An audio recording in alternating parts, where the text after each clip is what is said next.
Our lesson this week for literacy is going to focus on the topic or the objective of poetry. When we think about poetry, we often ask, what exactly is it? And it can be various things.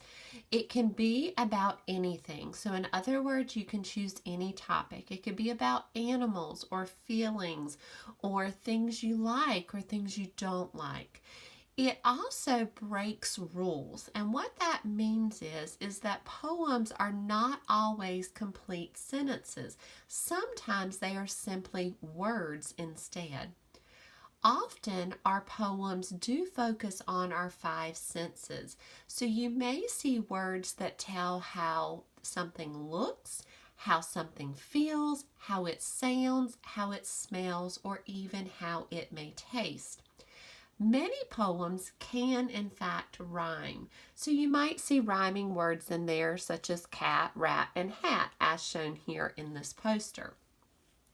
Sometimes poems can also have a rhythm, and a rhythm is a beat like that the poem has, similar to the beat in songs that we sing. Now, some poems may have many of these components in them. Some may just have one or two.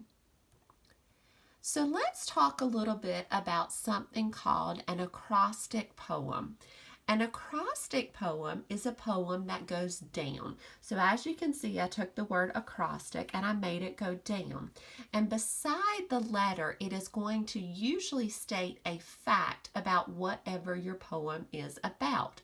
So for example, if your poem was about May, the month of May, then you would be talking about things that relate to May. But also, each of the things you mentioned would begin with each letter of the word. So let me show you some examples with zoo animals, since that's what we're talking about this week. So, we are talking about some animals such as polar bears and giraffes. So I've got two examples here for you. So here's our example for polar bears. When we think about polar bears, we think about what are some things we know to be true about them.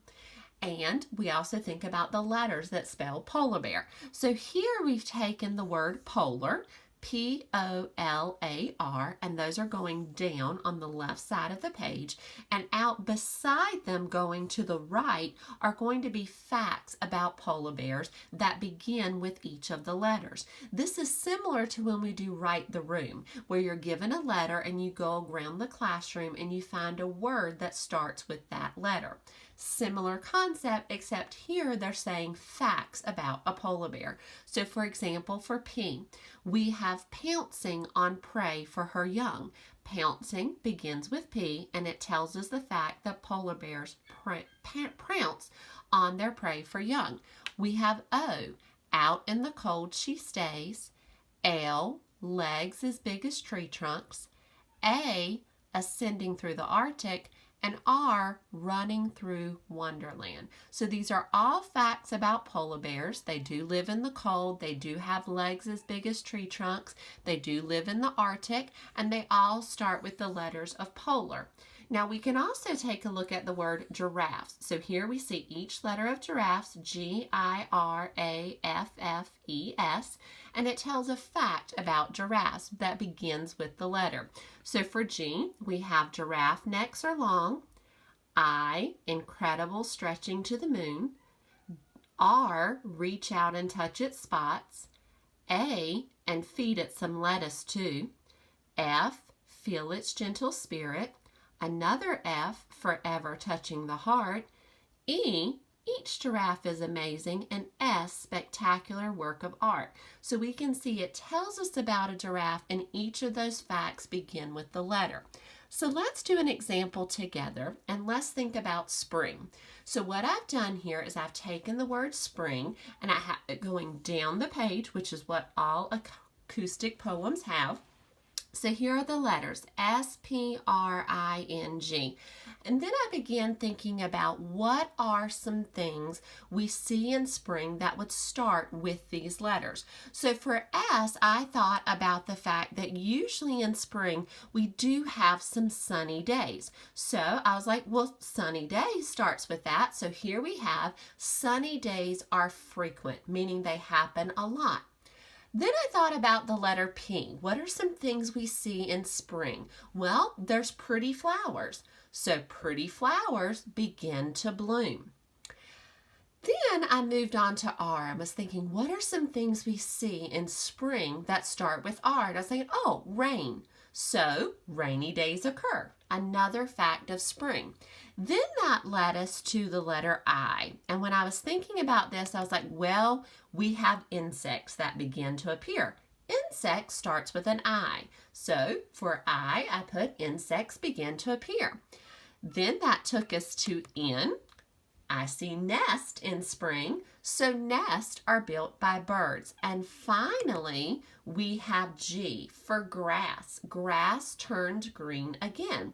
So all of these things, as you can see, sunny days starts with S, pretty flowers for P, rainy days for R, insects for I, nest for N, and grass for G. And all of those start with the letter but are also facts about spring. Now, next week, you are actually going to have the chance to use your name and create an acrostic poem. So you are going to think of something that tells about you or something you like to do that starts with each letter of your name.